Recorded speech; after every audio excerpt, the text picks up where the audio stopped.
ईमानदारी खंड की ये हमारी चौथी डिक्टेशन है, जिसमें आपको 1 से लेकर के 100 तक का रोज़ आपको एक डिक्टेशन मिलेगी और जिसका जो पीडीएफ है वो हमारे टेलीग्राम चैनल पर डाल दिया जाएगा, तो आप लोग वहाँ से इसका पीडीएफ भी ले सकते हैं। स्टार्ट करते हैं। सभापति महोदय, सरकार ने नई कृषि फार्म खोले हैं, क्या ये फार्म घाटे में नहीं चल रहे हैं?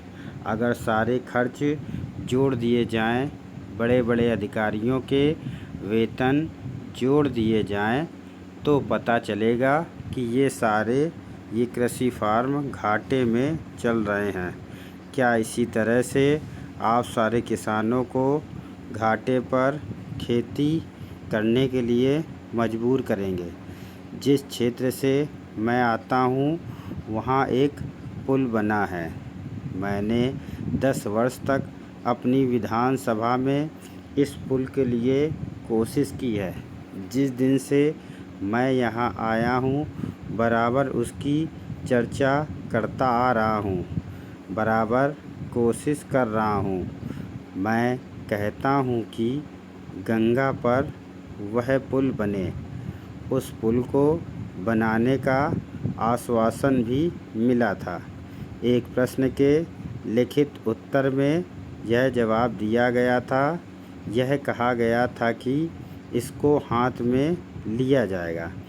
अब मालूम हुआ है कि इस योजना को उठाकर ताक पर रख दिया गया है और यह पुल नहीं बनेगा। इन लोगों ने क्या कसूर किया है, यह मैं आपसे जानना चाहता हूँ। हमारे क्षेत्र के लोगों ने पाकिस्तान की लड़ाई में सरकार को हर तरह का सहयोग दिया था, हर तरह की सहायता दी थी। हमारे यहाँ के नौजवान भी मोर्चे पर जाकर डटे। जिस समय पाकिस्तान के साथ हमारा युद्ध चल रहा था तो कहीं कोई बात नहीं थी, अन्न की कमी कहीं नहीं थी। अन्न की कमी भी हमारे विरोधी साथी पैदा करते हैं, जो यह चाहते हैं कि सरकार असफल हो जाए। ये लोग जो कहते हैं उसको आप समझें। एक तरफ तो हमारे मित्र की बात है जो देश के बड़े बड़े शहरों में दंगे करवाते हैं, दूसरी तरफ हम हैं जो कि इनकी बातों को ना समझ पाते।